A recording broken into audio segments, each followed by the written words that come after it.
Guadenya Ato Biru, ndamana.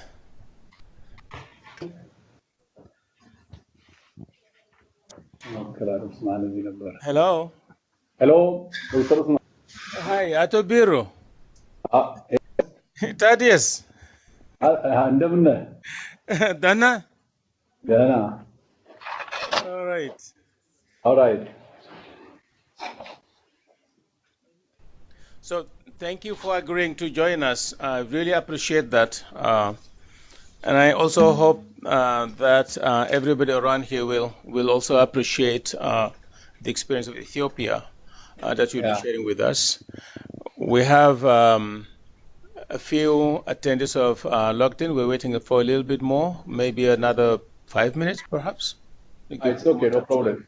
Is that okay? It's okay. I'm already here. I'm waiting for you. Okay. Thank you also for inviting me on this very important panel. Excellent. We are pleased having you with us. Okay. Yeah, good morning. This is David Radcliffe. I'm a consultant for DFID, a former member of the Montpellier Panel. I'm interested in this presentation. Okay, thank you very much. Welcome, and thank you for taking the time to join us. Maybe while we're waiting for others to join, we just can go around. Whoever would like to introduce themselves, you're more than welcome to do that. I'd like to know who's around as well. And I'll let you know who's around here from the IFPRI side. We got Dr. Katin Glatzel, head of the program, Montpellier Malabo Panel at IFPRI. We got Hawa Seidu Job, who's the head of communications. Her team is organizing this webinar series. We got Nancy Mansala, who is administrative coordinator for the team. I'm sure most of what you've gotten, invitations and background material, has come from her. So that's what we have on the IFPRI side. And over to whoever would like to introduce themselves. Thank you for doing that. Good. Hi, I'm Fatim Zaram Nuguf, researcher from the Policy Center for the New South. Hello, everybody. Hello. Good morning. Good morning. So happy to be here with you and wish you all the best. Marhaban. I'm also very happy to share Ethiopian experience. I'm Zena Habtewold from Ethiopia. I am a director for planning, monitoring, and evaluation of the Ministry of Agriculture for the last 6 years, and also a CAADP focal person for Ethiopia. Actually, I'm now a senior CAADP focal person for Ethiopia because I am stayed on this position for the last 6 years. Thank you, all of you, for inviting me with this very important panel discussion. Thank you. Thank you, Biru. Thank you. Hello, this is Gali from the University of Copenhagen in Denmark. Good. Welcome. Thank you, and I'm really interested to hear your presentation on irrigation, because I've been recently very active in making some proposals on EU proposals in Africa. So I'm really interested to hear your findings on irrigation. Yeah, good. Thank you and welcome. Good to have you. I would like to ask you that, I mean, this group looks like a group who is very interested in Africa issues.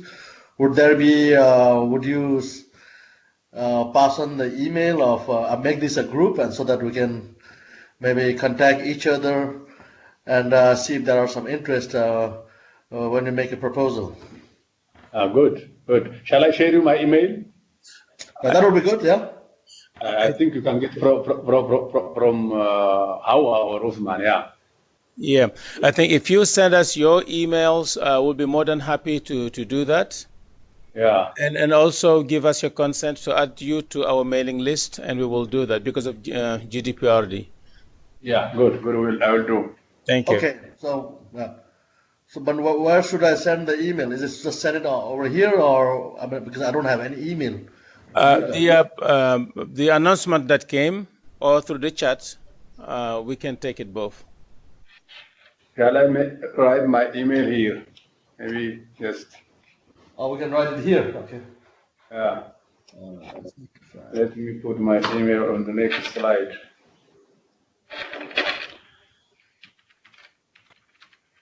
In the meantime, I'll say hello. This is Rachel Percy here. I'm joining in from the UK. I've worked for decades in agricultural extension, and I've worked short and long term in Ethiopia, so it's a pleasure to join this and hear the latest about agricultural developments in Ethiopia and particularly in the irrigation sector. Thank you. Thank you, Rachel. Welcome, and thanks for joining us. Yes.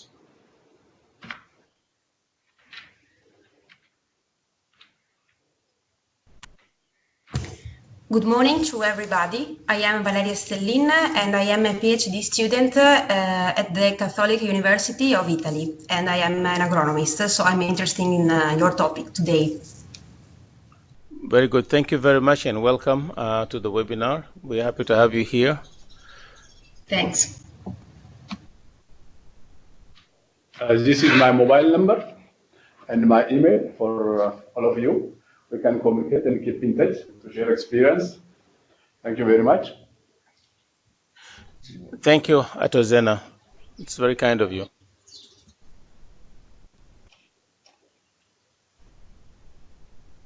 Yeah.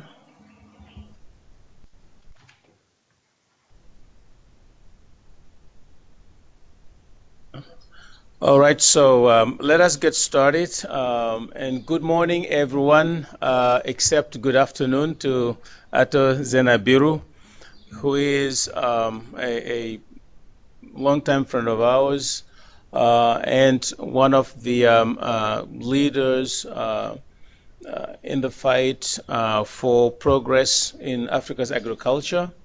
Has been with the Ministry of Agriculture for a long time and part of the agenda and the debate and the scientific community in Ethiopia.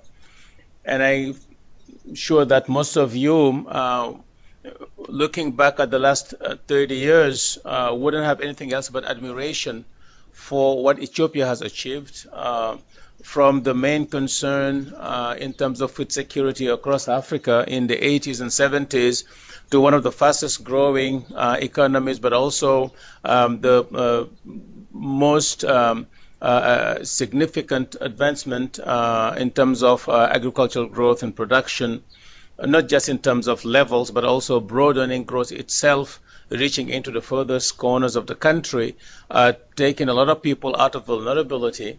And we don't need to take it from any textbook. We just look around what happened over the last 20 years with the same shocks affecting the country and the outcomes being dramatically different from famine and huge pain and suffering to a shock that remains a little bit of a memory over time. And that is a huge feat. A lot of people may not have noticed, but being able to build that kind of a resilience, pulling so many people out of vulnerability is a huge feat. So, and we salute that. And of course, Dr. Biru is part of those who have made that possible. So we're happy and pleased and honored to have him with us. He's been working for the last 6 years to advance the Comprehensive Africa Agriculture Development Program, which, if not all, most of you know, is a Africa-wide program championed by the African Union Commission and being implemented by all 55 member states of the African Union. Again, Ethiopia is at the forefront in that agenda and that program. So as the Director of Planning, Monitoring and Evaluation in the Ministry of Agriculture, his work is, of course, to guide planning and design, bringing evidence, analysis, but also following implementation on the ground, coordinating what's happening.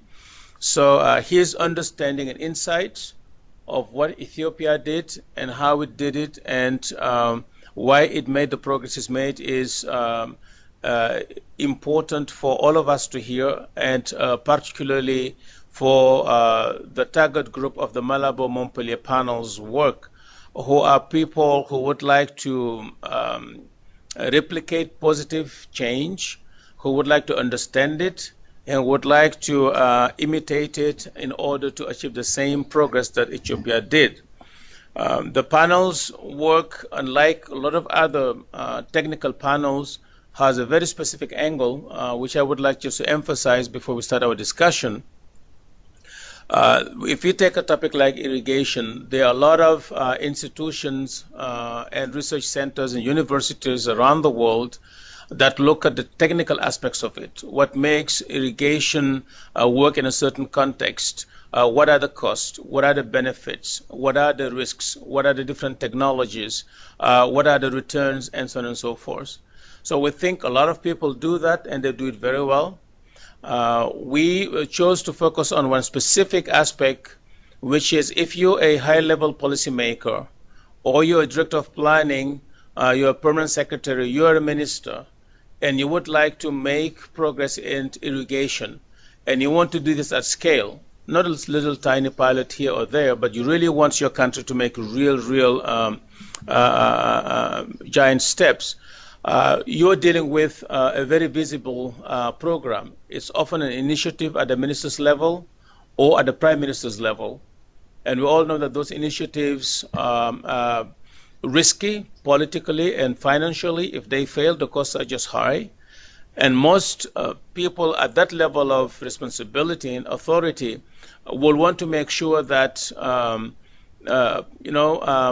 T's are, all I's are dotted and all T's are whatever you call that, so that they know and have checked and they know that they can succeed. And many of us have heard that question from a permanent secretary or a minister discussing a program and asking, but where has it worked? Who has done that successfully? Can we see that? Can we talk to people who have done that? So that's why the work of the panel, rather than digging deep into technicalities and complexities of different issues, chose to focus on what those countries who have succeeded across Africa, what have they done right to succeed? How did they do it? And why did they succeed? In order to be able to either respond to the question of a high-level decision maker, how do I do that? Where has it worked? Or to just make sure that that knowledge is available to anybody who would like to emulate that kind of a progress. So what we're talking about today is about irrigation, and we all understand the importance of water across Africa, but also in many other parts of the world. We know that we have the lowest share of irrigated agriculture, and we know that in the drier areas and areas with one rainy season a year, access to water determines not just a cycle of life, but determines everything around people. When they produce, what they produce, how long they can work, how much money they can make. And if you can extend the productive season by making water available to a longer period of times, then you change people's livelihoods completely.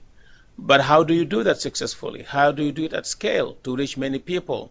Controlling all the risks, making it affordable, making it profitable, and reaching those who need to be reached. Those are questions that most policymakers will ask themselves. So we sum up our findings in 3 areas, and that's what we'll discuss with Mr. Zena Biru. What do countries do institutionally in terms of innovation? What do countries do in terms of policies that they enact? What countries do in terms of programs and interventions that they implement in order to be at the forefront of the progress in irrigation in Africa, so that others can learn from that, their peers, their neighbors, and others across the continent. So we are more than, therefore, honored and happy and pleased to have you with us at Biru. I would like at this stage now to cede the floor to you and have you present to us your experience in Ethiopia, the lessons for other African countries, and anybody around the world who would like to replicate that kind of a success.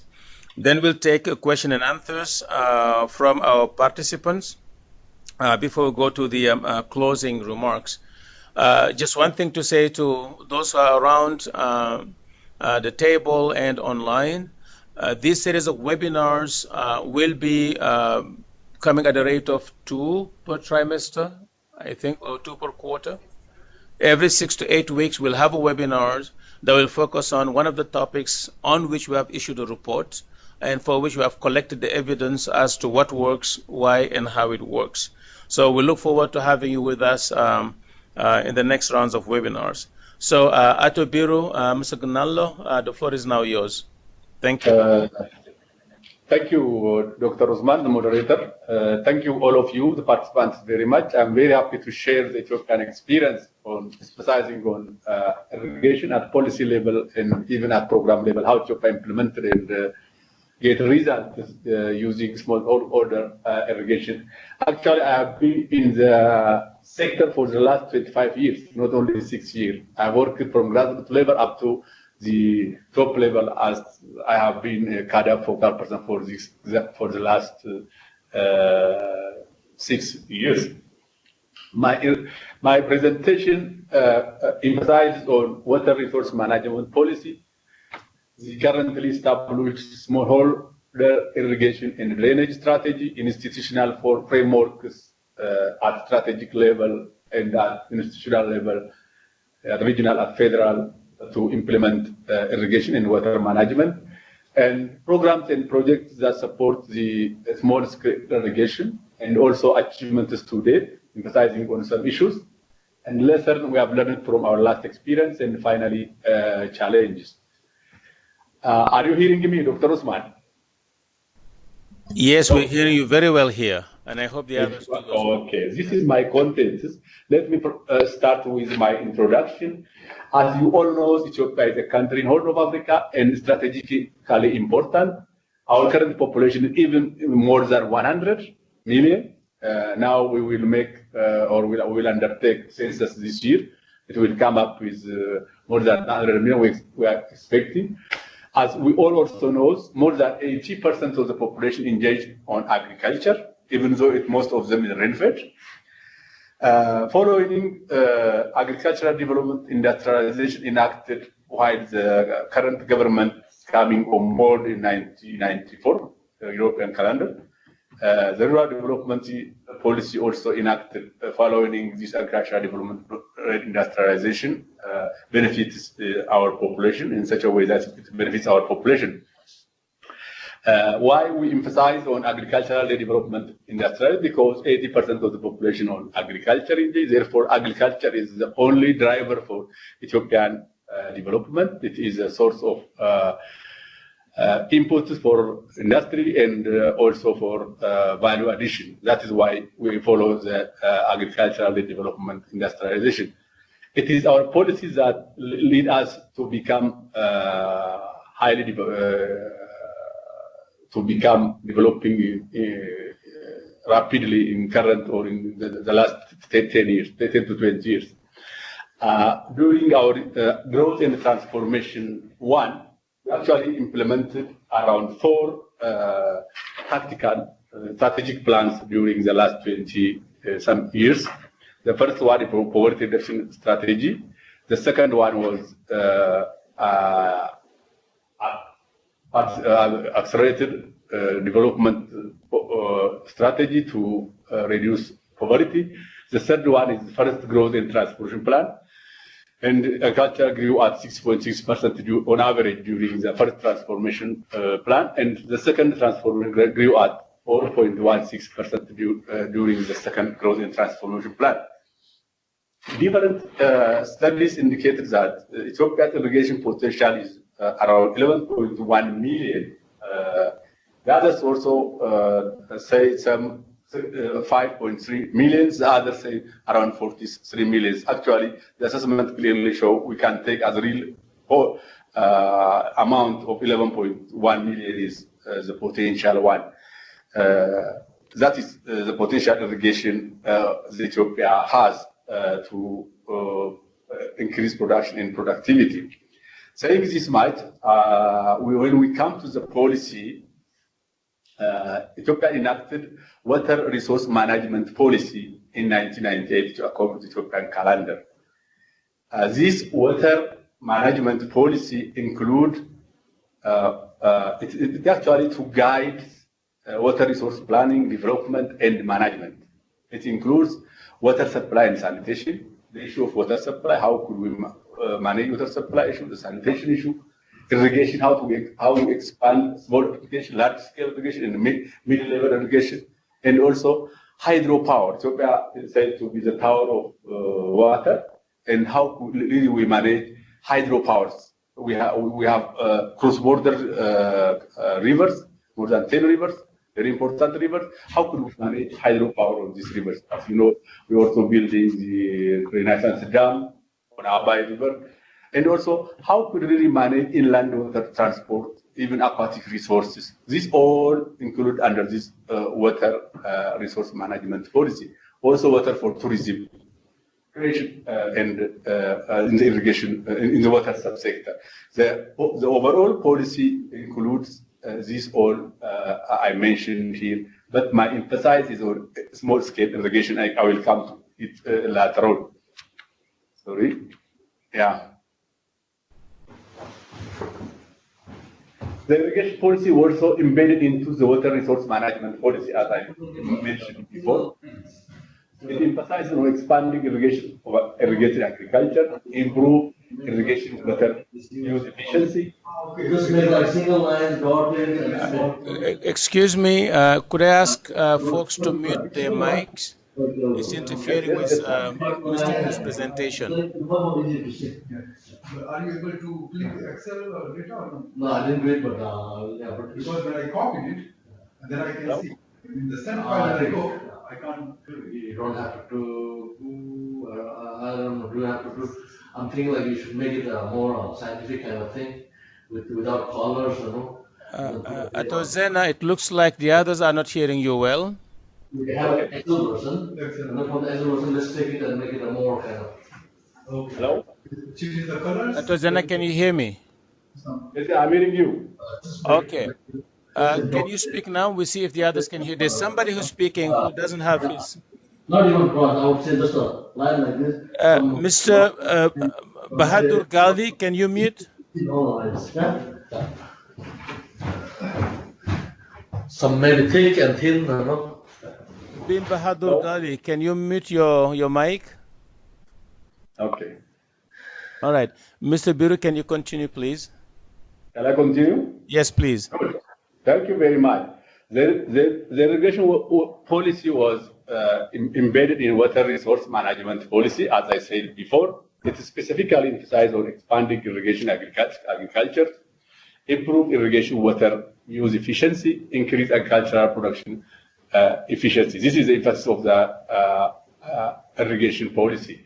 It also emphasized on developing irrigation systems that are technically and financially sustainable for our society. It also enacted to address water lodging problems in irrigated areas. This is included in water policy about the issues of irrigation.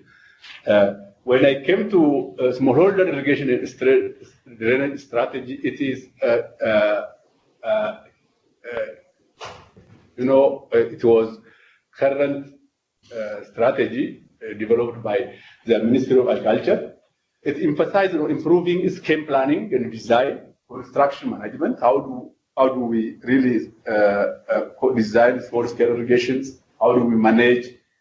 How the smallholders manage the small-scale irrigation? Improving all aspects of scheme delivery and management, performance and capacity of organization involved. These all are emphasized. Promoting technology supply chains, technology of irrigation, promoting increased availability, accessibility, affordability of equipment and services, and including finance for irrigation. This is the area of emphasis of our smallholder irrigation and drainage strategy. With regard to institutional framework, we have a strategic oversight committee that support different irrigation issues, because irrigation is a cross-sectoral issue. It is not only the responsibility of one ministry. It is beyond that. It needs interministerial coordination. Therefore, at federal level, we do have a federal steering committee to manage, to ensure strong coordination and alignment across stakeholders, development partners, private sectors, civic societies, and others. on coordination issue, oversees of also implementation strategy, whether the strategy accordingly cascaded down to grassroots level organizations will take responsibility and review progress against interventions and address federal issues. This is a federal steering committees. There is also a national technical committee that supports this technically for the federal steering committee for high-level decision making. Again, according to our administrative structure, we have local government, we call it regional government. And at regional level also, we have steering committees that deal with coordination issues among the stakeholders in the inter-bureaus coordination, oversee also implementation of the strategy at the regional level, and review also progress against intervention issues at the regional level. This all is managed by regional steering committee, while the regional technical committee also supposed to deal with technical issues for the region. For these committees, the members are different federal ministries. For example, for federal steering committee, the members are the Water and Irrigation Ministry and the Ministry of Agriculture and others. When we go to the regional level also, the members of the committees from different bureaus. That is the way the oversight committee is established to implement the irrigation policy and the strategies. Again, we have also at institutional level, federal and regional level institutions. At federal level, we have Ministry of Water, Irrigation, and Electricity, which designs development of large and medium scale irrigations. They are working on design and development.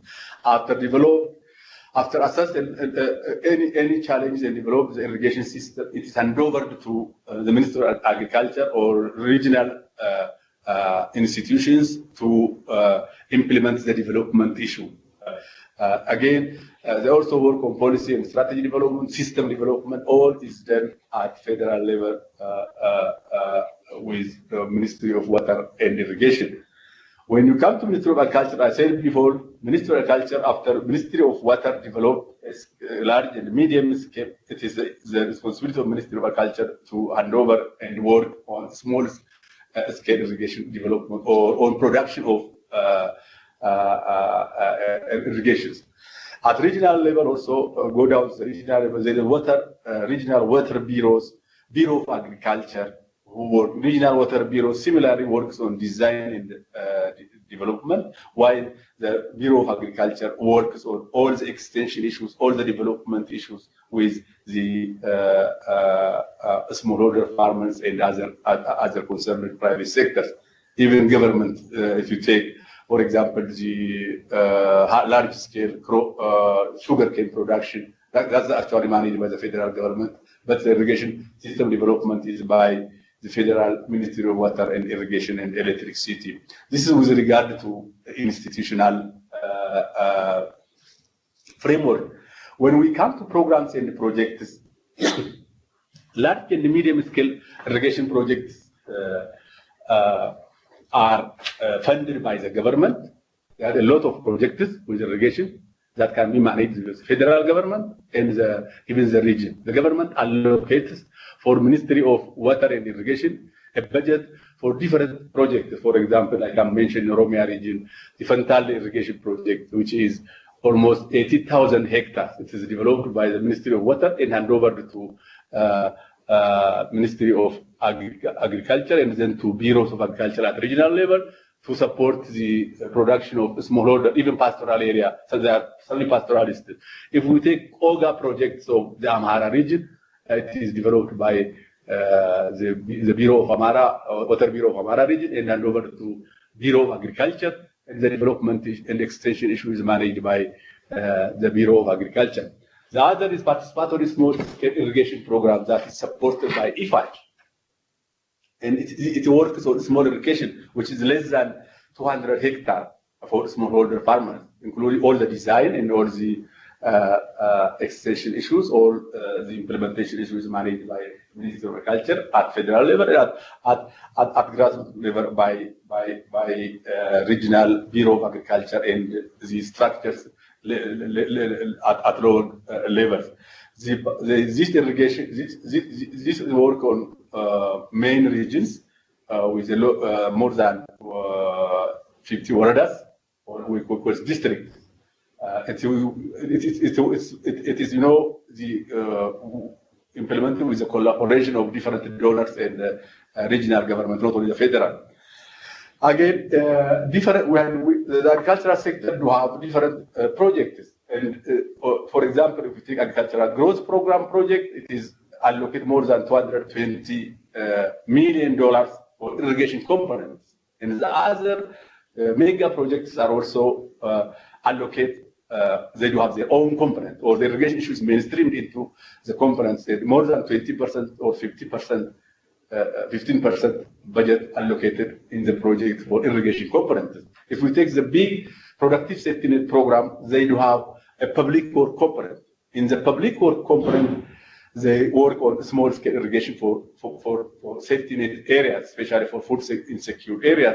Irrigation as one subcomponent. That is, how could we really manage the irrigation issues by mainstreaming into different projects and programs? I mentioned this as an example, but there's a lot of programs that can be managed irrigation issues within their component.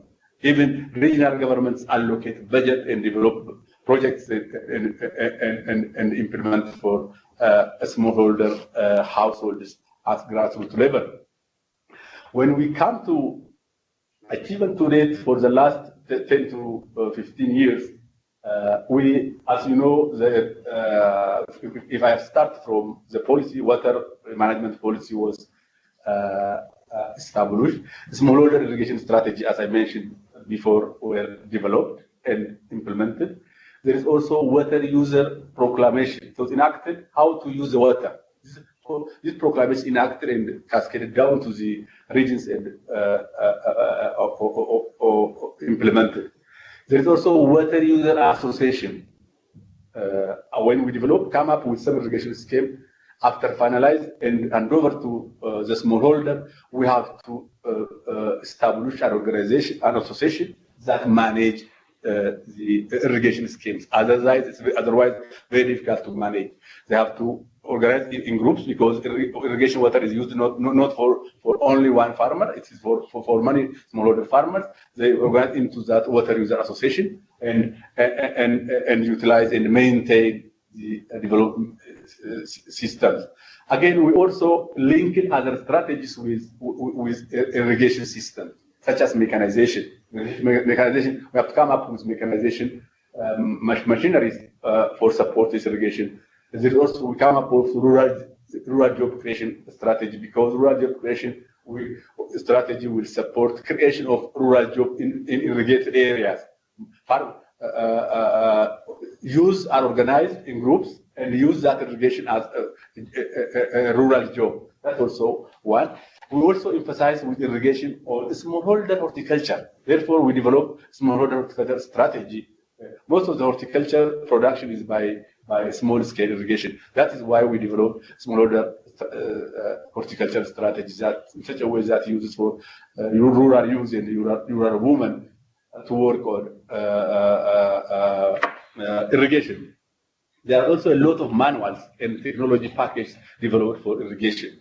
Manuals, drip irrigation manuals, and a lot of manuals are developed, and training has been given, and a lot of packages are also developed for the irrigation for the rural people.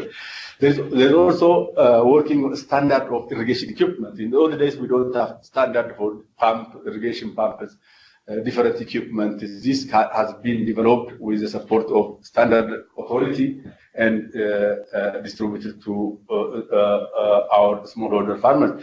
We also did a lot of training on irrigation development agents. In the previous days, we do have 3 development agents at the rural area.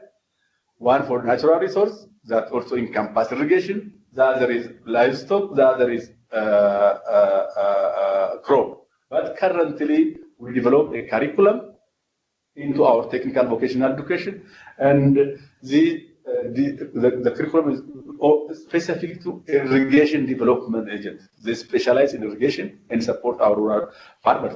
Another is annual irrigation now currently annual irrigation land coverage reached around 1.5 million hectares. In the old days, it's around 858,000. Now currently we annually reach around 1.5. Actually, our administrative data shows beyond this, but we use latest technology to further realize the data. Currently, we are working with regions on that to come up with clear data on the coverage of the irrigation.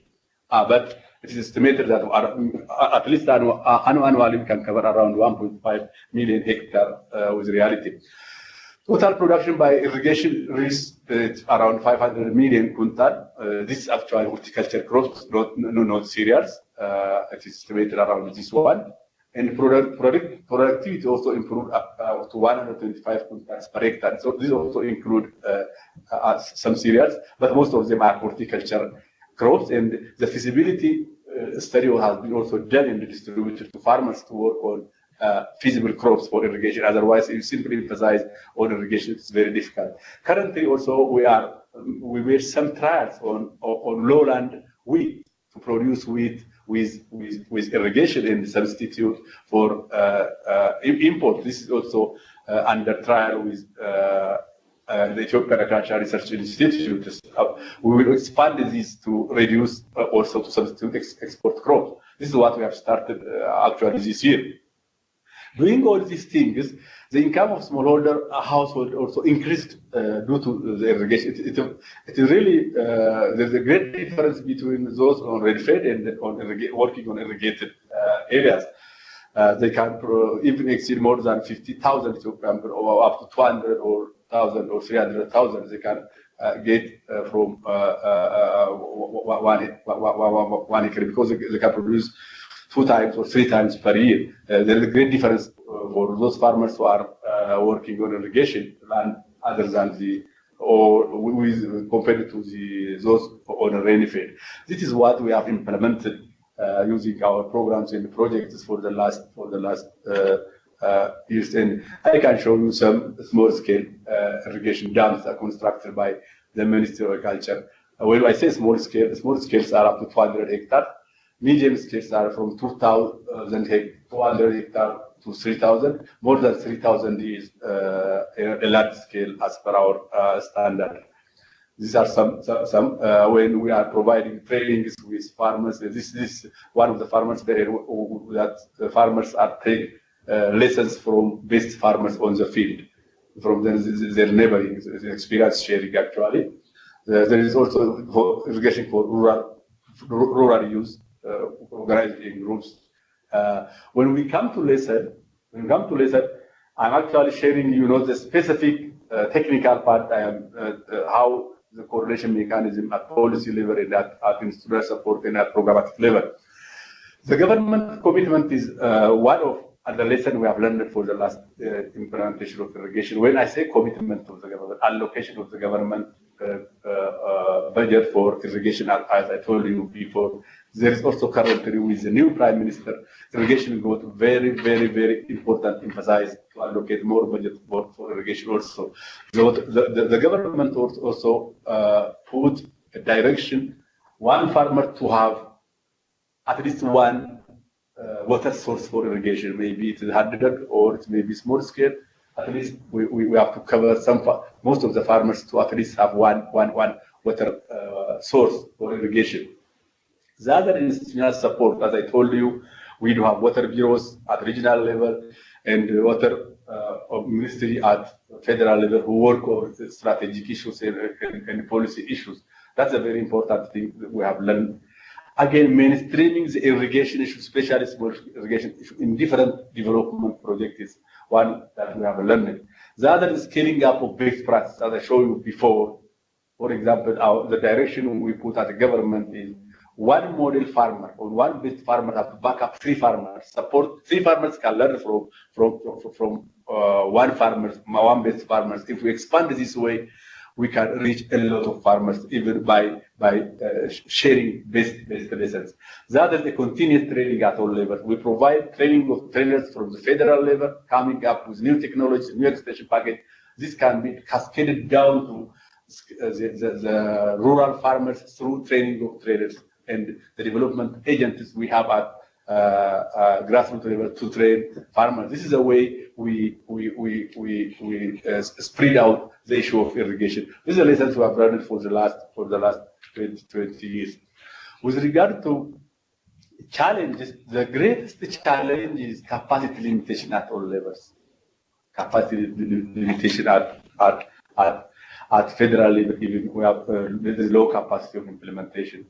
At rural level, we currently assess that one and come up to have one irrigation development at grassroots level. The other is supply of irrigation infrastructure. If it's the standard, the supply, the private sector have supply standardized infrastructure. This is a challenge we have to work on. Again, even though we supply the irrigation infrastructure, also there is a capacity limitation of farmers to afford that one, and we are also working on that, how to reduce taxes even when we are importing on the irrigation infrastructure. The other is the input supply system. Our input supply system is also very weak for irrigation. So mostly we are importing fertilizers for the rain-fed one, and in most cases we use the leftover for irrigation. Now we are currently also working on that to have supply of inputs specifically needed for irrigation. This is a very important challenge. The other challenge is the marketing problem. When we come up with irrigation schemes and hand over to the farmers, when they produce a result and come up increase their productivity, there is the marketing issue. Market linkage is very important with other demands. That's the area where we are challenged and working currently on it.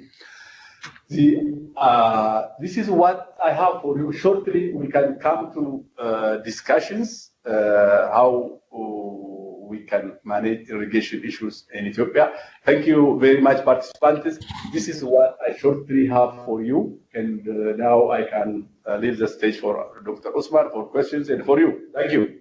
All right, Amasagnalo Guadenya, this is nice, and thank you for sharing with us the experience of Ethiopia and guiding us through the institutional as well as policy and programmatic aspects of what you've done in Ethiopia to achieve the outcomes that you have achieved.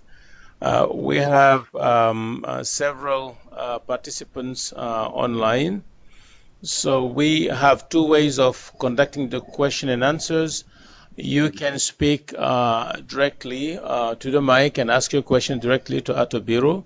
And if that does not work, you can send us per email your questions, and I read them for you to Ato Biru, and then he can provide his answers. So the floor is open. We expect and look forward to awaiting your questions and comments that you're welcome to make. When you do, please introduce yourself again, your name and your institutional affiliation, and if you can be concise and clear on your questions or comments, that would be very much appreciated. So the floor is open.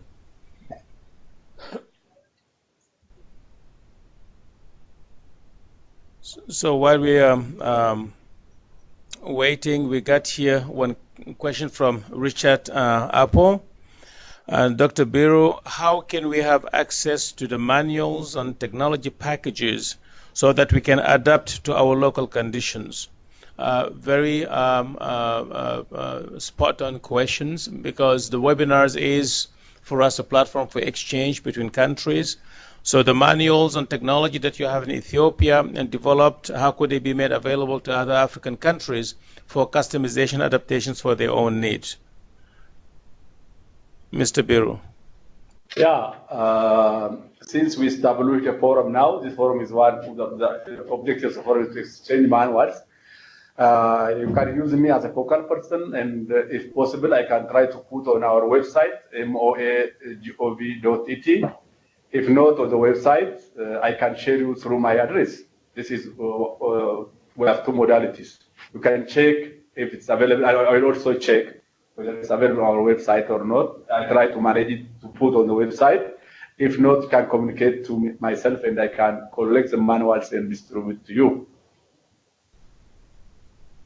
Very good, Dr. Biru. We will be happy to have them as well, just as part of the repository of resources for the panel, and make them available to others who may not be attending here today, but who also will be interested.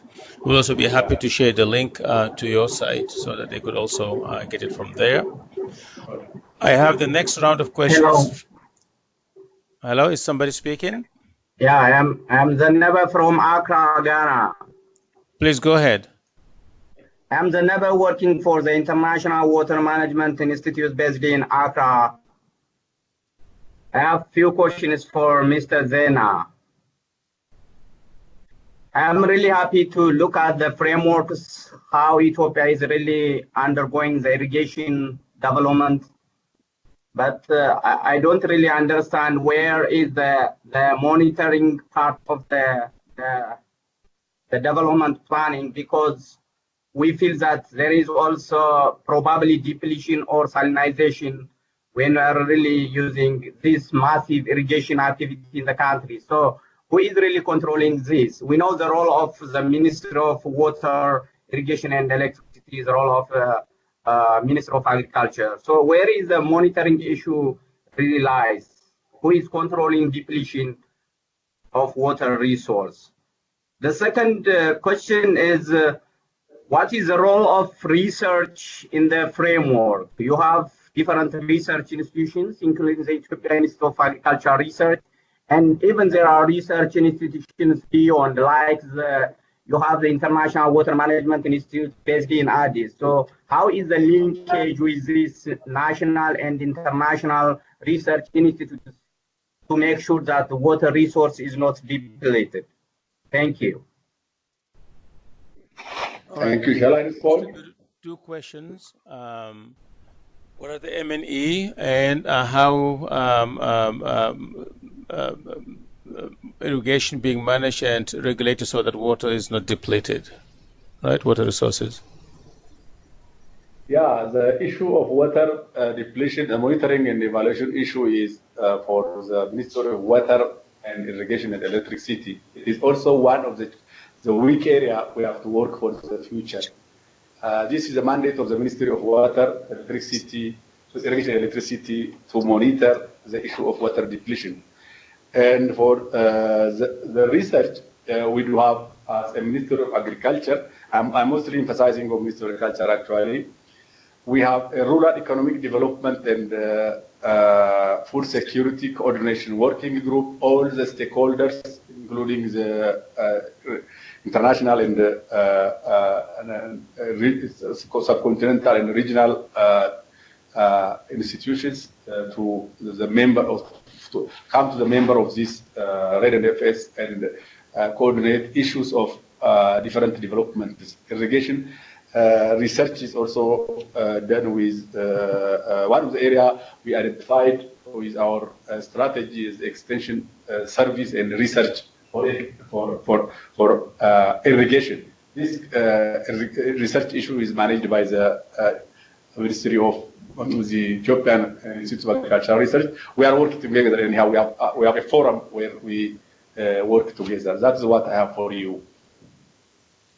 Very good. Was somebody trying to ask a questions when I was just passing this one to Biru? Yeah. Yeah? Okay. If not, then let me ask the first of several questions from Antoinette Sala. How and when did the government realize that irrigation is fundamental to food security, economic stability, and economic and security? Food security, economic stability, and security. In other words, what triggered the commitment that you emphasized and highlighted? When did it start? And what was the main driver behind that? We have implemented as I told you before, 4 strategic plans, starting from poverty reduction strategy up to growth and transformation plan 2. The high-level emphasis for irrigation was started during the Growth and Transformation Plan 1. When we are evaluating our implementation of irrigation, we identified a lot of issues. Unless otherwise we utilize water through irrigation systems, we can't secure food security, because Ethiopia, as you know, sometimes touched with drought. It is a recurrent issue. Drought may happen within 2 to 3 years or 4 years. Therefore, the government clearly identified the need for emphasis on irrigation during growth and transformation 2, and further enhanced it during the growth and transformation plan 2.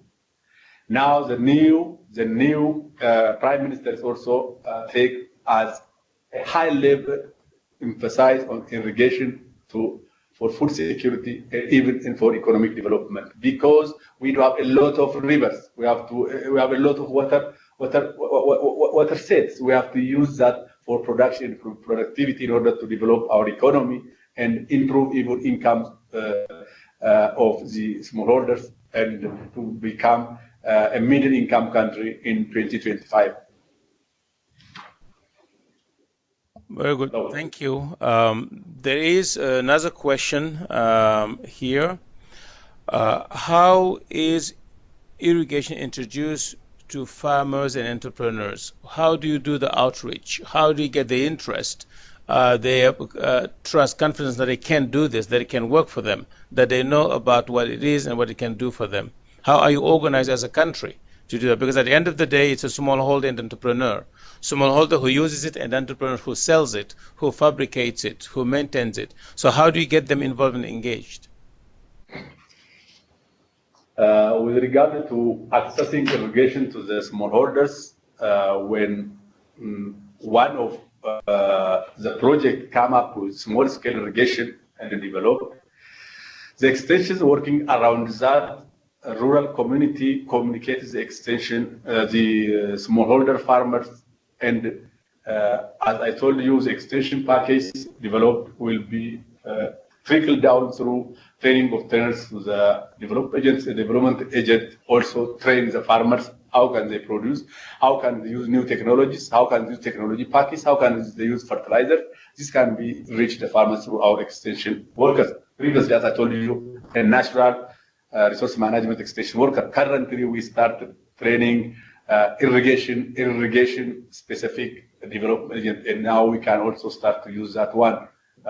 That's the way we are managing to make access to irrigation. That is the way we are using. Again, for entrepreneurship also, we do have a rural job creation strategy. Through this development agent and other financial institutions and cooperatives also, farmers will be trained how can they work on feasible business plan.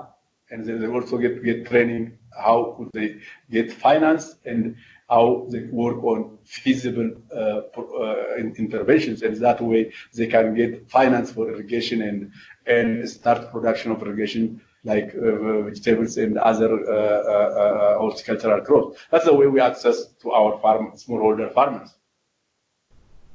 Very good. Indeed, I remember from your presentation, one of the items high up after scheme, design and management and construction, you also emphasize supply chain development for the irrigation equipment. And I think that's where the entrepreneurs also come in, which is quite interesting. We have another question,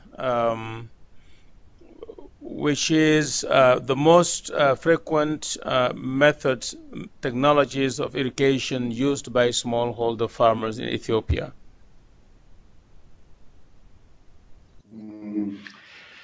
Actually, the most of the farmers used farm irrigations that use usually. With regard to irrigation equipment, currently we also bringing on board one of the Chinese. We are working with private sectors too, not only with the public.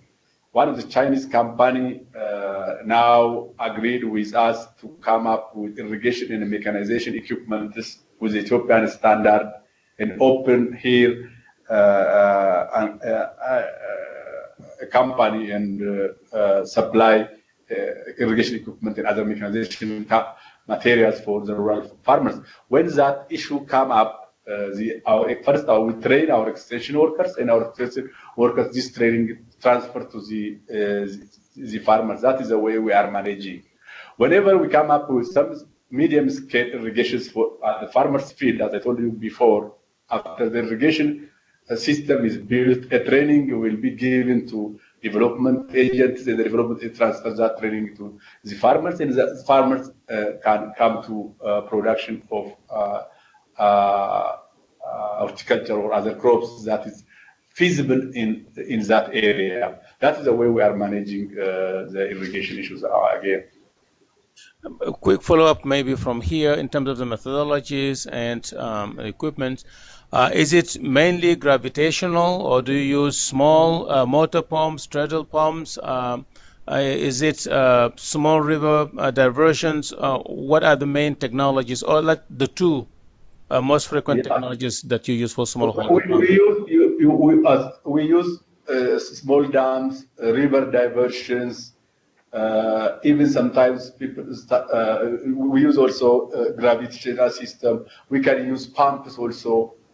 They use pumps. Even we started currently solar pumps, not only diesel pumps. When we come up with a pump, through our channels, we introduce the pump, and we will link also with suppliers, and they can purchase, procure the pumps and utilize on their. That's the way. Even there's hand dug well. There is also water harvesting, roof catchment. This is also used, but mostly they use fire irrigation or the gravitational one. And we also try to come up with treadle pump irrigation. We also sprinkler. We have demonstration sites in our farmers training center using our extension workers. That's the way we are cascading or spreading it down to our rural farmers. Excellent. When you talked about standards, I found it striking. Because even in places like fertilizers and seeds, we don't think about standards, where the damage is even much more pervasive.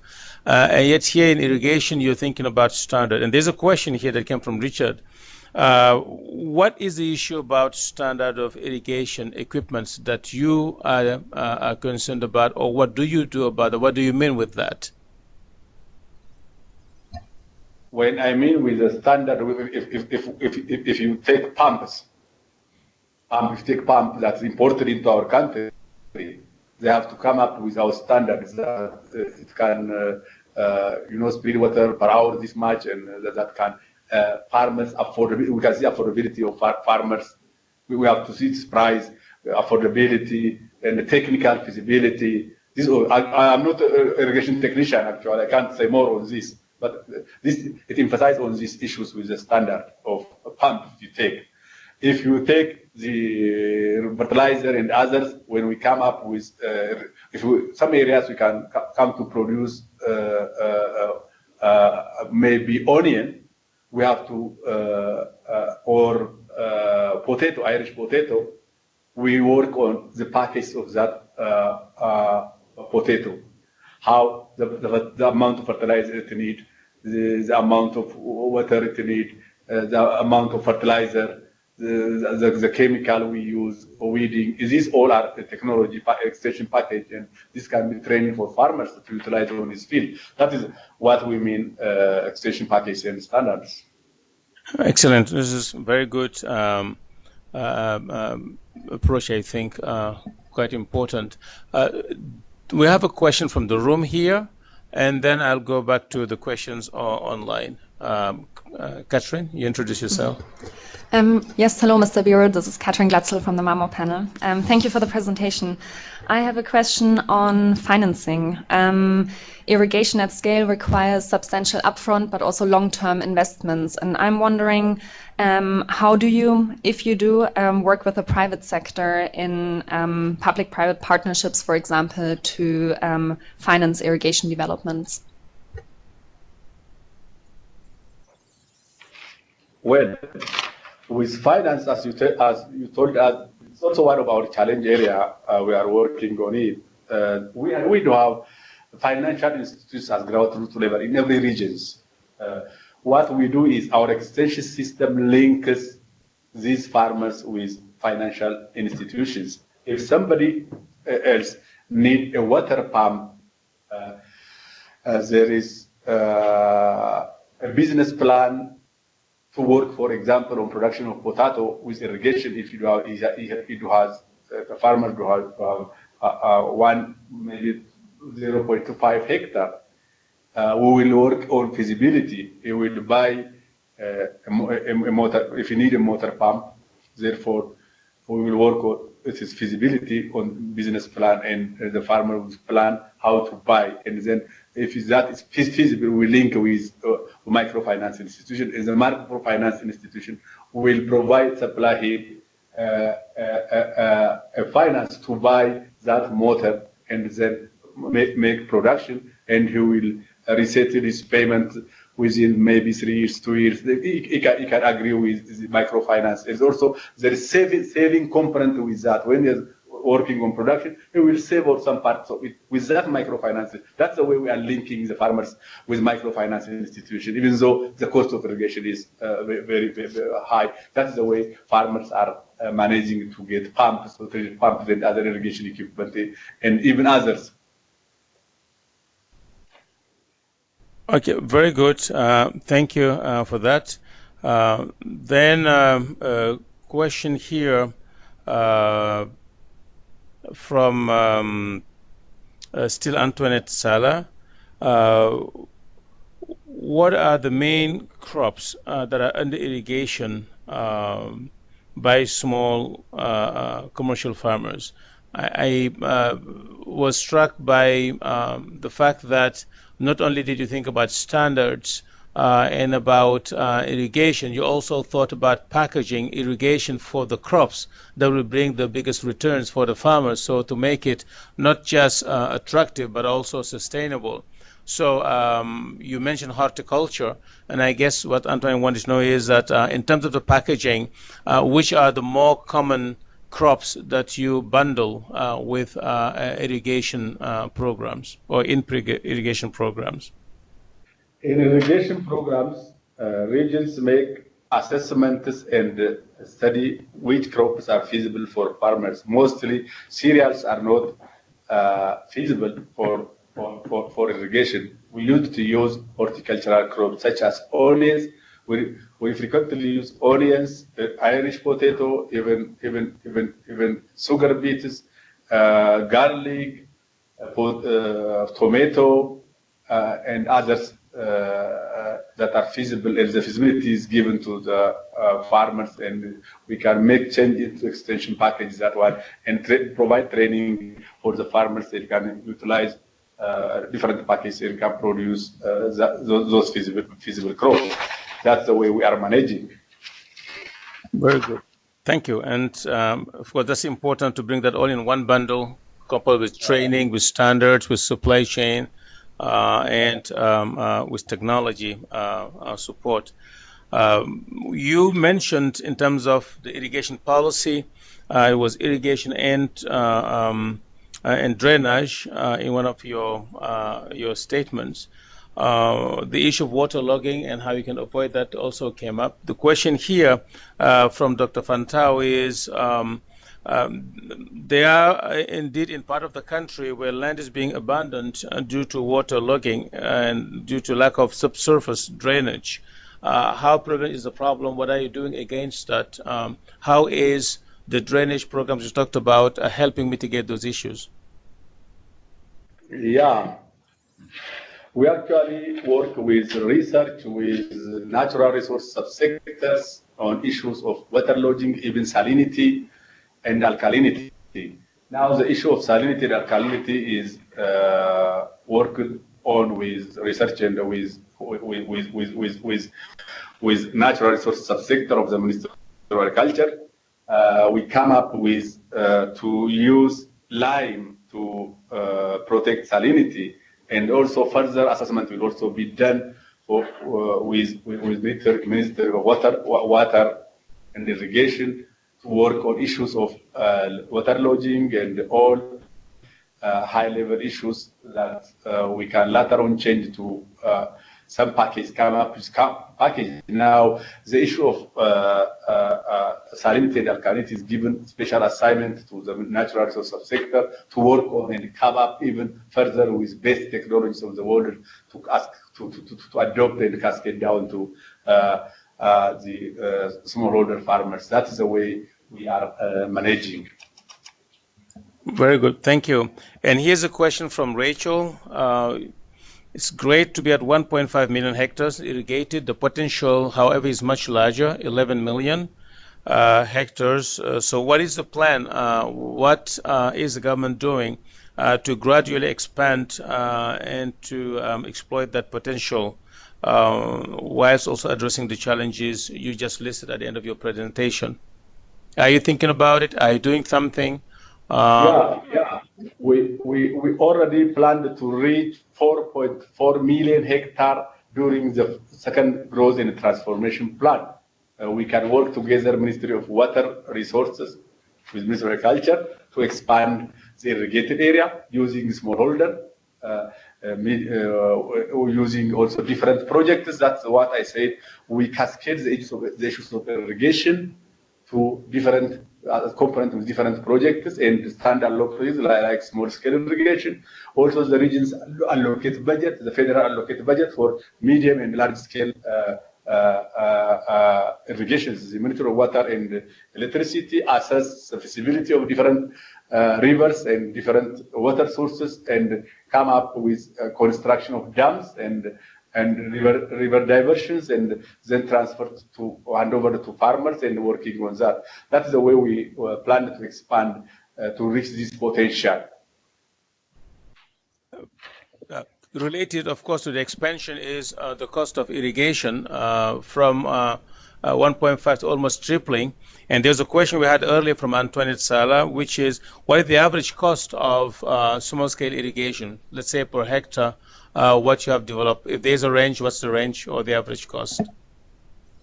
No, I can't tell you. I didn't come up with data, actually. Sorry for that. Actually, irrigation is feasible around horticultural crops. And those farmers who work on 0.25 hectare and above are benefited on irrigations. Less than that is not feasible, actually. And those farmers also working on crops like horticultural crops are feasible, but cereals are not feasible, even if it is 1 hectare or even beyond that. Therefore, farmers are emphasizing on horticultural crops. We started with the support of private sectors and agricultural research at lowland areas, producing wheat with large scale with irrigation. Now we try to work on with those investors on cotton to shift to wheat at large scale at lowland areas. If this become very feasible, we already started to produce on around 3,500 hectares this year. If we come up with this very good result, we can expand this to other areas. That's the way we are working on. Okay, so the cost per beer per hectare is not available, but perhaps if you have it, you can share it with us. We can share it. But it's profitable, it's feasible, and that's important. And now, of the 1.5 million hectares that you have, here's a question from Rachel. How many, what share is under small scale, which is under 200 hectares, and how much is medium and how much is large of the 1.5 million? How is it distributed across these three classes of farms? As I told you, my emphasis on small-scale irrigation. This irrigation is, I mean, smallholder farmers. These all are for smallholder farmers. If we increase large scale, that is for public, for example, sugarcane production. If we add, it is beyond this. I am only emphasizing on small, as our Minister of Agriculture's mandate, on smallholder irrigation. That's smallholder irrigation I'm telling you. Very good. So all 1.5 is small. As you think about going to 4.4 million from 1.5, tripling, Rachel would like to know what is the likely impact on industry and urban land and water supply as well, rural? Are you thinking about that? Any studies, any analysis? Now we started agricultural commercialization cluster in some areas. The expansion of this irrigation is on horticultural crops, and we also identified some horticultural crops that are highly feasible for industry. And I can't tell you, actually, we don't have data to tell you how much is for industry, how much is for processing. Anyhow, we come up with also agro-industrial parks. Therefore, we have to expand our irrigation capacity and supply inputs for agro-industries to transform the agricultural sector. That is the way we are working on. The government also, the current government or the new Prime Minister also emphasize on irrigation, and some donors also start to provide funds for irrigation, and we will also work on now agricultural sector or agricultural investment mapping. You know, we are working with the Agricultural Transformation Agency how to expand it. Irrigation is one of the pillars. We have to emphasize on that. That's the way we are managing. I know that you emphasize, and this is now from me in your presentation, the water user cooperatives, and you have a water users proclamation. Is this also dealing with the issue of sustainable management and availability of water for all? Yeah. Now, when we come up with some irrigations that encompass some farmers, we have to organize water users association, because after a dam or a small river diversion has done and farmers starting production, they have to check for water supply. They have to check for sustainability. They have to maintain the canals. They have to have working capital that's accumulated together. The Water User Association and the proclamation discuss about these issues. Therefore, the farmers are organized into water group, and they contribute some amount of money and manage their irrigation schemes sustainably. That's the way we are managing. Very good. Follow-up question from Dr. Fantau. The extension services have worked on rain-fed systems which are different from irrigated ones. How far are adapting them to meet the needs of irrigation? I'm paraphrasing the question, but the concern here is that the extension services may be working and focusing on rain-fed extension, or be targeted and formatted for that rather than for irrigation systems. Is a transition taking place? Do you have sufficient extension services dealing with the needs of irrigation? What we usually do is we have extension agents in some of the localities. When that locality is there is irrigation schemes and there is horticultural crops, we will come up with extension packages pertinent to the horticultural crops and irrigation. The irrigation, the experts, the natural resource experts around that locality will get a training and extension package and transferred to the rural farmers or the smallholder household. That's the way we address the issues of irrigation at that locality. If it is rain-fed, the area is rain-fed and they only use rain water for production. The development is also trained in that manner. Sometimes we also introduce in the rain-fed area water harvesting from roof and the like. The extension agent also train the package of that water catchment water conservation from the roof, and accordingly is utilized for their production of some horticultural crops at their small garden. That's the way we are managing the extension system in the localities. Thank you. Perhaps a follow-up question from me. We know that outside of South Africa and perhaps Morocco, Ethiopia has the most extensive professional training and vocational education system. How big of a role has that played in your efforts to advance irrigation? Was it a determining factor? How important has it been? And what will be your suggestion for countries trying to advance irrigation but have not invested heavily in professional training and vocational education? Actually, the government is committed to cover the cost of irrigation system. Our extension system is actually, we come up with a market-oriented agricultural extension system currently. Can use rural extension system.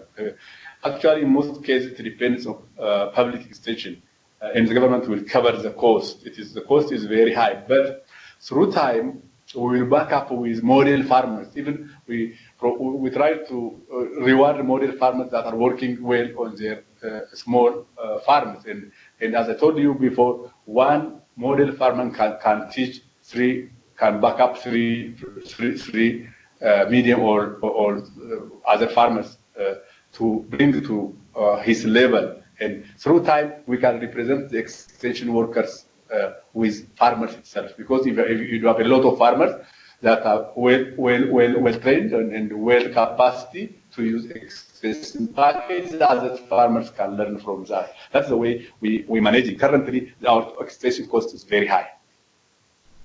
Now, and then the second part of the question, let's say if I'm Senegal and I would like to make big progress in irrigation, but I don't have a functioning vocational and professional training program, how likely is it that I will succeed? Do you think I can? How did that work in Ethiopia? What Senegal has to do is, what we did is we used the existing agricultural, we are not going to establish a new irrigation training center. We use the existing TBT college, developing a curriculum and make them to train instructors and provide training for development agencies, because we have to use the existing potential. That's the way we are managing. For example, now the issue of mechanization is coming. We use one of the college and equip with mechanization materials, and then we start training on mechanization equipment on one of the college. That is the way we are minimizing our cost and providing training. Therefore, what I recommend for Senegal is just to use existing training institutions, maybe backupping or facilitating with irrigation materials and infrastructures, and provide training in that college to support their farmers. That's my recommendation. Very good, thank you. It's very useful. Question from Antoinette Sala. You've mentioned some of the social challenges of introducing irrigation, such as water-related diseases and displacement and others. What is the exact experience in Ethiopia? How have you faced it? To what extent have you faced these issues, and what are you doing about that? Well, with regard to displacement challenge, when we come up with irrigation schemes or maybe large or small scale, the feasibility study will be done, and then how to accommodate the farmers, how to pay compensation to farmers. Compensation will be paid to the farmers, and after the irrigation is established, and then we will redistribute the land for farmers. First, we will give them a compensation until the dam is finalized. After dam finalization, then it's handed over to the agriculture office and then redistribute for the farmers to produce on that irrigation. That's the way we are managing actually. Very good. Thank you.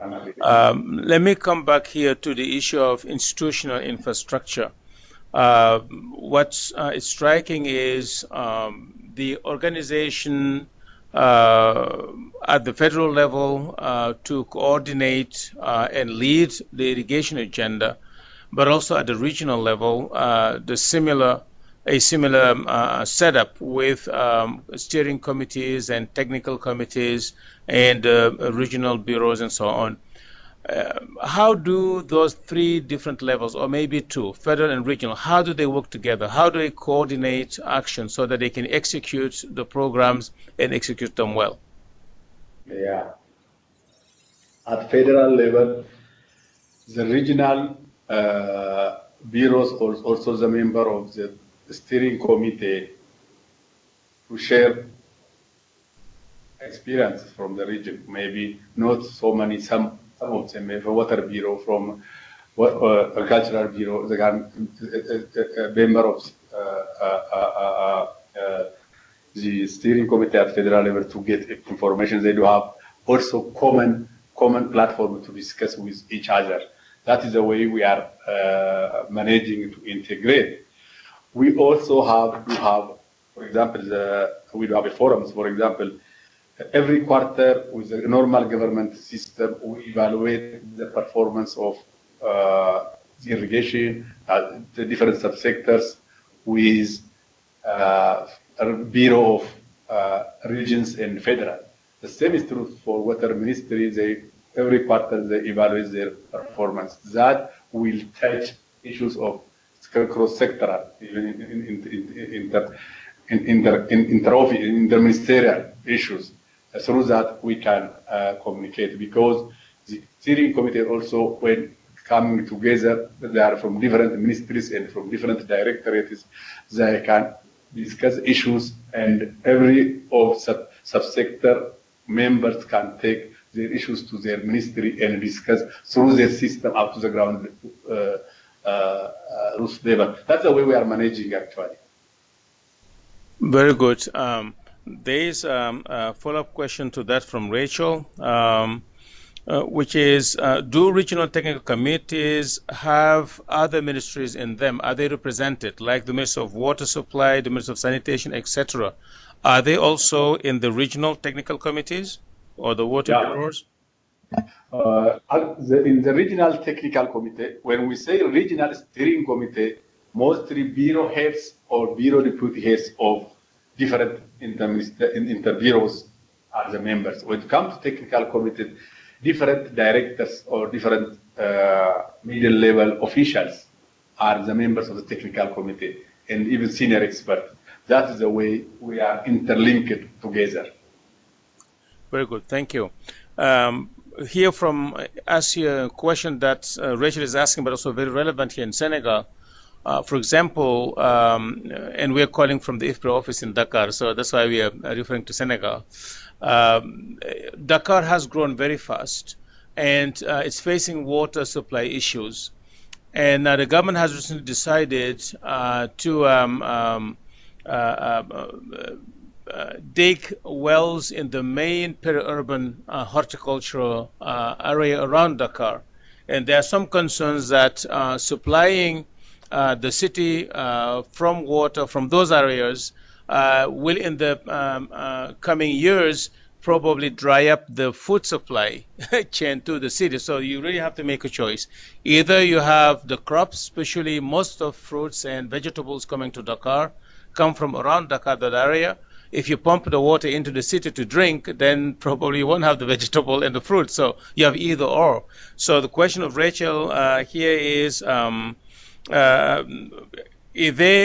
any emerging or expected impact on urban domestic water supplies as you irrigate 1.5 million and then now thinking about going to triple that?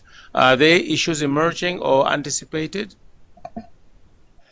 Yeah, actually, we I didn't come across such practical challenges. As you know, Ethiopia is a water tower, said to be the water tower. We have no as such a problem in water shortage. If you take Addis Ababa, there is horticulture producing cooperatives within Addis Ababa. They use some rivers passing through Addis Ababa or coming from other areas. The water supply and sanitation have its own water supply source, deep well, and they can from canals and from different sources. Still, I didn't come in specific cases that create water shortage in any one of the interventions, either for sanitation or for water, for drinking or irrigation water. Maybe it may happen in some areas, but I didn't come across to share you experience with this regard actually. Okay, very good. I think there's another question here from Katrin Glatzel from around the table here for you, Zena. Yeah, just a quick follow-up on this. Do you desalinate any of your water resources? Desalinate. I'm not clear with this. Do you use any desalination of, I don't think you have seawater anywhere around, but yeah, do you pump or use any desalinated water from neighboring countries, or you yourself use that? We know it's very much common in the Gulf that they use seawater or completely saline water, could be internal, that they desalinate to use for irrigation or for agriculture.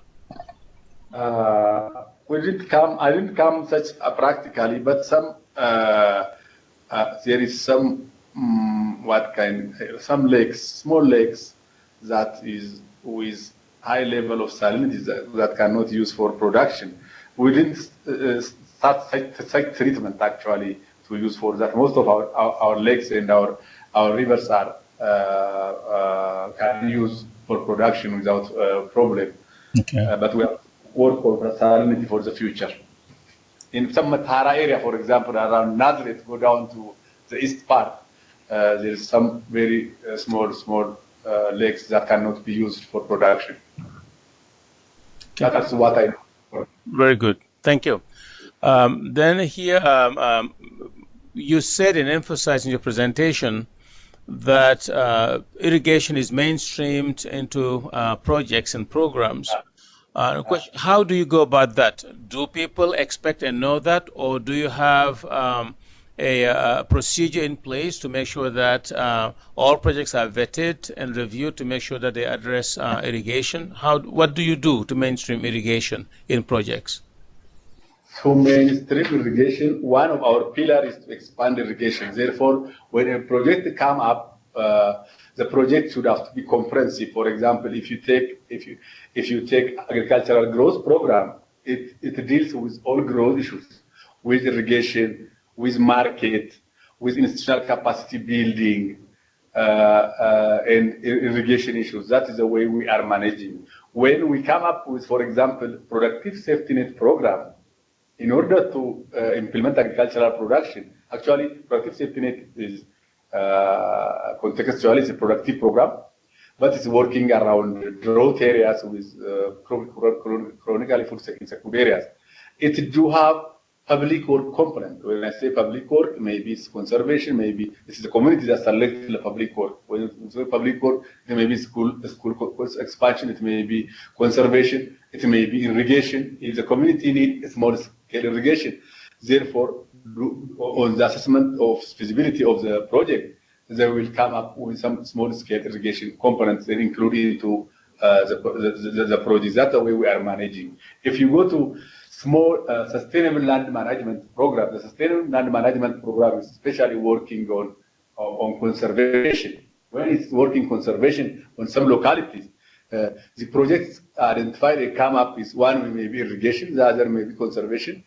Therefore, the issue of the communities, the issue of the society, the issue of the youth, the issue of the women included into the project during the assessment when we come up to the project. That is the way we are including irrigation issue into the project. As government put irrigation is one of the pillars for rural development, it is in one way or another bring itself into the project. That is the way we are, because our projects are participatory when we are coming up the project. Again, if you specific to irrigation, we have small scale participatory, small scale irrigation projects. Participatory is prepared by the participation of all stakeholders, including the donors, the donor partners, the society, and farmers, and the cooperatives.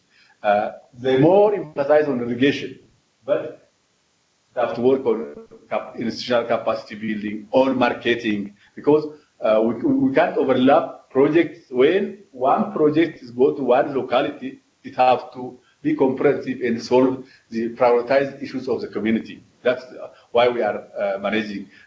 For example, PSNP is working on 400 waradas, 400 districts.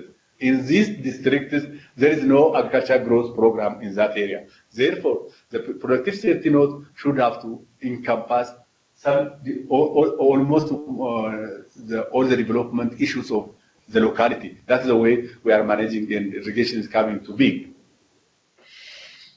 Right. Very good. Then let's talk about commitment. Government commitment is best measured by the level of funding and the continuity of funding, level of efforts for a specific purpose. In the case of Irrigation Ethiopia, how is the budget being mobilized and collected across different government ministries? I'm sure it's not just only one. Minister of Water and Agriculture, maybe you have Minister of Infrastructure, maybe local development. So what are the trends in terms of budget being allocated to irrigation? What's the share, and how do you see that being sufficient to meet the target of almost 4.5 million hectares of irrigated land under the next program? So what are your funding vehicles within government and maybe outside of government to mobilize the funding for irrigation? Yeah, actually, I don't have assessment, or as you know, we work on public expenditure in agriculture. For the last 2 to 3 years, we didn't work through the CAADP program or the National Investment Program. But what the government usually do is, if irrigation is taken as a pillar, the government allocate, both the federal and the regional government allocate budget. It needs assessment how much, for how much. I can't tell you how much now. It needs assessment, but the government, step by step, starting from poverty reduction strategy time, plan time up to GTP2, the emphasis for irrigation is increased from time to time. In the old days, we don't have specific projects for irrigation. We had projects on TVT, on rural capacity building, on agricultural support program. That's when government start investing in the role of irrigation. The small participatory sport irrigation program was coming into being, and then it was also phased, jump to the next phase, and it's now on the second phase. We were also coming up with agricultural growth program. Most of it is component. Most of its amount is for irrigation, because irrigation is the driver, and the project by itself is in productive area, and not in food insecure area. Therefore, the government more emphasis allocate more budget on the irrigation. When we go down to the local government also taking into consideration the emphasis of irrigation, allocate projects, again, money budget for feasible irrigation projects, either canal or the like. When also another issue coming into being, for example, drought of 2008 of the Ethiopian calendar, most of the regions allocate more of their money to river diversions and working with some canals to curb the issues of drought. That's the way we are emphasizing on irrigation. It comes through time due to the dynamicity and the need of irrigation and the situations we are in. I can say this rather than saying this percent is allocated for irrigation. It comes through time to dynamicity. Okay. Now, when we are looking at our current situation, no way out. Otherwise, if we do not emphasize on irrigation and produce 2 to 3 times, we can't feed our society and come up food self-sufficiency. Therefore, the issue by itself pushes. I can say it pushes toward the development or emphasis on irrigation. That's what I can say on this stage. Very good, thank you. Here's a question from Olawale. We have the impression that irrigation is only for horticultural crops. From the discussion here, is it true? And if not, or at least in addition to that, what is the relevance of irrigation for livestock in Ethiopia? Is it just about horticultural crops, or also it is catering to other sectors such as livestock? We can't actually conclude also irrigation is only for horticulture. We can also use for fields of cattle, but it needs further emphasis once again. As a whole, we didn't provide more attention for our livestock for the last for the last century. We have to give emphasis. We didn't work well on fields of one of the challenges the livestock. We didn't work on very well on feed of livestock. Now we currently establish feed bank for livestock around pastoral areas. We started to produce feeds through large-scale irrigations or medium-scale irrigations in our areas. Now we also start emphasis to livestock feeds to further utilize the livestock productions and products for the future. That's where we are in. So they are through the feed production. Okay. Then a question is, how do you bring research findings? Still Olawale asking, how do you bring research finding into your planning and implementation of irrigation policy? Are there any best practices to learn from Ethiopia? Basically, research into use, analysis into practical applications in the area of irrigation policy. I don't have new assessments or issues with regard to irrigation extension, but rather our assessment on our irrigation and drainage strategy shows that we need to give emphasis on irrigation assessment or irrigation issues, productivities, and the likes. We need to work on that, and the researchers have to take this attention. Even the service provision for extension service provision for irrigation needs further attention in our, as clearly indicated in our extension drainage strategy. Good. And then going back to the question of how do you get smallholder farmers to take up irrigation, based on your experience, what you've seen in Ethiopia, what do you think is driving the smallholder farmer when they go to irrigation? And this is a question from Antoinette Sala. Is it just a passion? Is it seeking to increase wealth, diversifying the production structures? What do you think is the main driver, the main factor behind the interest or the decision of a smallholder farmer to take up irrigation, man or woman, or a young person? Yeah, the driving factor for emphasize or start irrigation is mostly the need or the demand of that area. If there's a demand for horticultural crops, actually, around sub-cities or sub-cities, the farmers is driven to work on horticulture. If you take also, if there is also, again, for example, the Ethiopian Airlines needs onion supply, and then around the Zuwai area, a cooperative has been established and working on horticulture, emphasize on different horticultural crops, vegetables that the airlines need and sign an agreement, and they collect from farmers and pack it and supply to the Ethiopian Airlines. And now it is the best supply for the Ethiopian Airlines, especially onion and some other vegetables. It is the market issues that can, or the income issues that can drive the farmers to get into production of horticulture, because horticultural crops are cash crops for Ethiopia. That is what I can say. Okay, very good.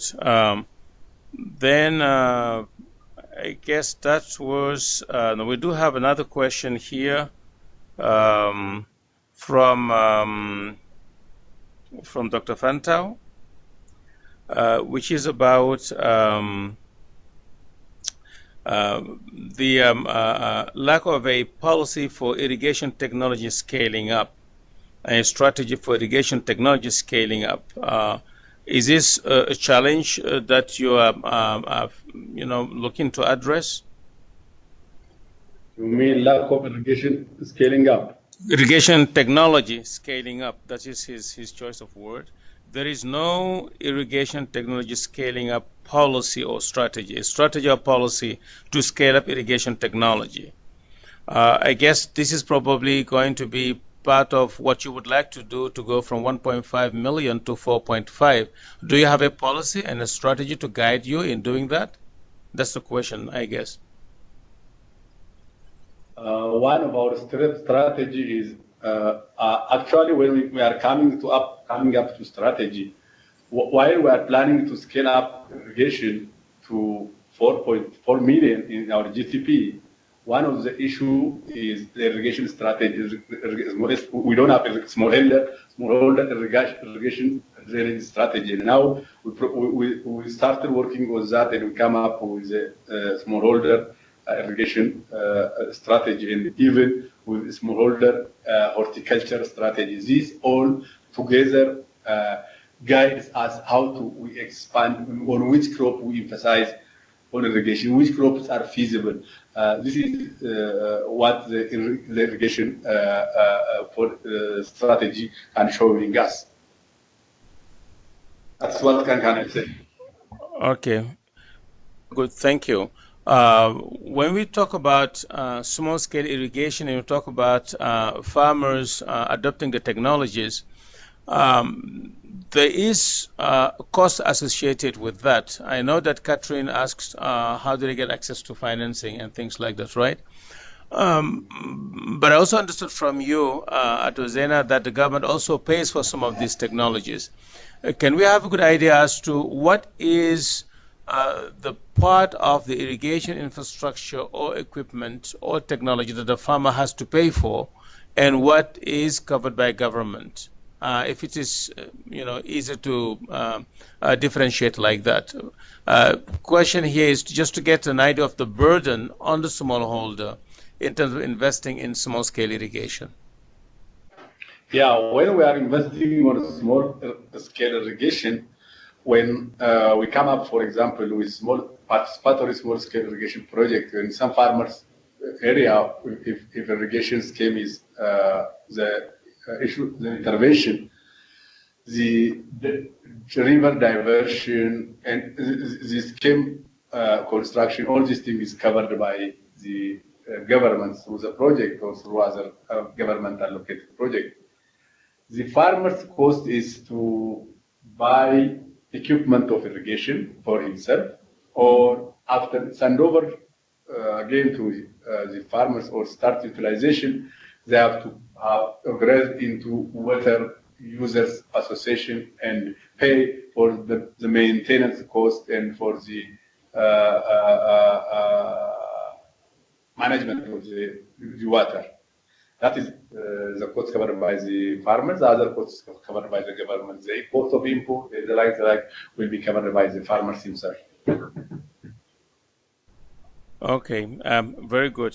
We have another question by Zenebe Ademasu, who is questioning whether or not we can assume that there is no water shortage issue in Ethiopia I know that you mentioned somewhere that Ethiopia is a water tower. Did you say Ethiopia, right? Which gives the impression that water shortage is not really a major issue in Ethiopia. Is it really so, or are you anticipating something while you again march towards 4.5 million hectares of irrigated land? Actually, when we are expanding our irrigation system, because we will come up with different irrigations, water supply shortages automatically will happen. No, we have to work on that. Either we have to come up with a lot of water supply systems, or it will happen. We can't deny that whenever we increase water utilization, water shortage may happen. But Ethiopia is a water tower. The issue is, can we afford and supply water, more water, and from groundwater or from river? If we do that, we can reduce the shortage. If we go to one locality and make those people all to engage on irrigation, it is automatic that water shortage will happen. Otherwise, we're back with other methods. That's what can I say at this time. Very good, and that I think connects with the question by Alawale earlier, the assessments of feasibility, research, getting into that in the planning. Those are the questions that came from Rachel and others about implications for urban and rural water supply in general. So in your water use association, Zena, is it just about rural farmers, about how they manage water access across farms, or does it also include consumers and other water users, so that water is planned not just for farming uses but also for the broader community? Yeah, the water association is not only water for irrigation. They have to also see for water supply in their vicinity or in their locality, because it's an integrated issue. We have fixed farming. We have mixed farming. Ethiopia mostly use mixed farming. We are with livestock, or the farmers are with livestock. And what water for? We have to see for that. Therefore, the water association currently emphasizes on some irrigation, but they will also look over the issues of other water uses. Unless they will work on that, it's very difficult to get water for drinking for the livestock too. That is what can I say. Okay, very good. Are there any other questions online? If not, I have one small question.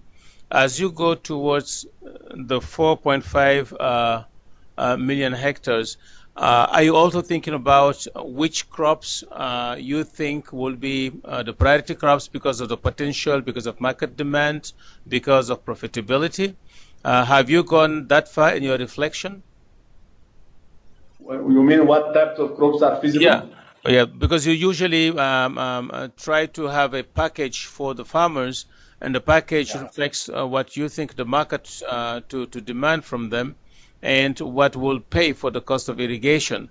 Now, if you're tripling irrigated areas, probably it's not going to be the same crops because you might have probably market issues or demand issues. I was just being curious. Do you have in the horizon up and coming products, crops that you would like to promote in Ethiopia? Or are some of those existing ones that you see as being a market winner that you would like to benefit more from irrigation? Or are you just, for now, focusing more on the infrastructure itself, and then let the market, perhaps, or farmers go where the signals come in the future? As I told you, when we come up with irrigation issues to some locality, an assessment will be undertaken on which crop we should have to emphasize in that locality. Maybe onion, maybe, because we have to see the demand. It is depending on that demand that extension package will be prepared and farmers start to produce. Unless otherwise they produce for market and there is a demand, they can't get a real price. This is also a challenge area where we are further work for the future. Currently, the way we are working, Oromia by itself, Oromia region example, when expanding irrigation in most of the areas, they made feasibility of some crops to use irrigation. That will be studied and provided to farmers and changed into business plans later on when they get into production. That's the way we are working on currently. I don't know whether I answered it or not. Thank you. We have a question here. The role of the private sector in irrigation development in Ethiopia. Can you comment on that for us? It's not yet clear in the description what role it plays there. We know the role of the government, we know the small farmers.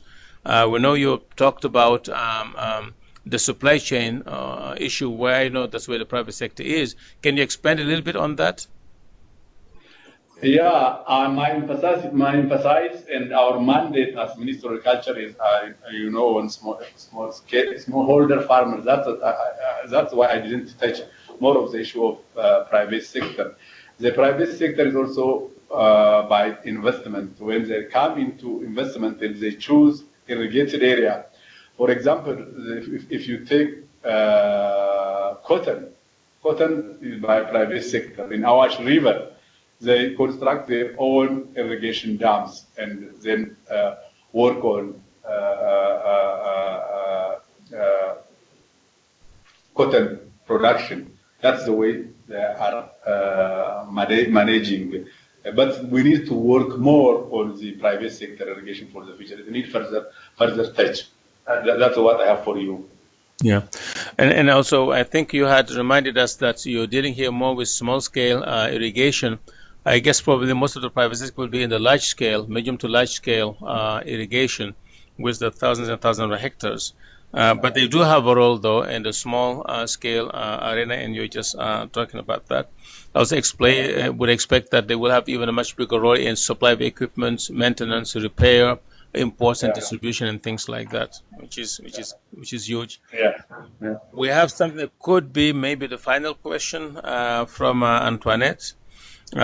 She's asking what a message you would have for African governments, the private sector, and farmers, each one of them or all of them together, in the quest to advance, scale up, scale out irrigation in Africa and meet the needs of farmers in rural communities. Yeah, my message for rural community is where there is irrigation potential and demand for feasible crops. I think the farmers, if emphasize on irrigation and shift his production from welfare to irrigation, he will be benefited. And as I know, most of the farmers in irrigated areas are beneficiaries and by far better than ready-fed agriculture, ready-fed smallholders when they are producing using irrigation and emphasizing on horticulture. For the private sectors, we Ethiopia have a lot of rivers. Even we can emphasize on cereal crops for the future. We have ample land in lowland areas, in Somali regions, in our upper regions, and also more feasible or more rivers with potential of production. If they emphasize and invest on a large scale, especially the private sector, they do benefit from irrigation in Ethiopia. As I told you, Ethiopia has a lot of rivers, but still we didn't use our potential. If you go to Somali region, more than three rivers are even crossing the country. If you divert that one and come up with large-scale irrigation, large-scale investment, I think if we can completely stop import of wheat and can substitute and produce also more quality products of horticulture for international markets. That's my advice for our farmers and even for other investors to come to Ethiopia. Very good. Thank you very much, Ato Zena. We have come to the end of the discussion. And thank you for the presentation. Thank you for your time and sharing with us the experience of Ethiopia in the area of irrigation. I think the lessons there are highly relevant for other countries. We have described them in the report, Waterwise, which is the third report of the Malabo Montpellier Panel. As you will have seen in the panel, In the report, we are a group of 17 experts in the area of agriculture, food security, and nutrition who are trying to provide a platform and mechanism and vehicle to learn from positive change across Africa to encourage imitation of progress and therefore be able to accelerate the pace of growth and food security and nutrition improvement across the continent. So we appreciate having also the participants around the table. The webinar is the third avenue that the panel has to communicate. We do the report that is more of a technical document and has, as a physical report, a limited reach, but also is more detailed in terms of what it does. Then we have the forum events where we invite country representatives in a small group, maybe between 6 and 10 countries max, to sit together with us and reflect on the content of the report. But because the report provides an overview, it really doesn't go in depth in individual cases, and that's where the webinars come in. So like we've done with Zena Biru today to discuss Ethiopia, on irrigation, we have done that in the past to discuss nutrition, and we'll do that in the future to discuss other reports. And the upcoming webinar is going to take place on March 11th, again on irrigation, this time more on the Francophone side and targeting Francophone countries using the experience of Morocco, where we have a French-speaking presenter. You're more than welcome to join us again or spread the word about the webinar. We then will follow in the coming months with webinars on mechanization report, which was the second report of the panel, which we launched late last year, right, or July last year. All right, which was a very exciting set of lessons there for countries. So thank you to everybody who joined us today. Thank you for your time. Thank you for your interest.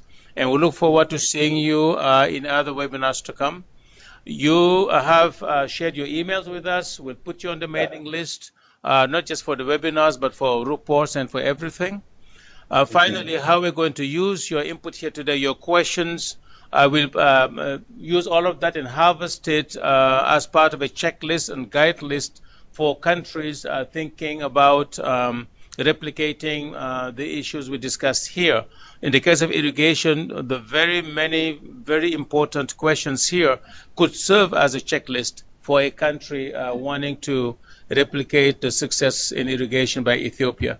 So thank you, and looking forward to seeing you online or around the table if you happen to be in Dakar for the next webinar series. Again, the next one, March 11, on irrigation and the experience of Morocco. Thank you, everybody. Bye-bye. Thank you very much.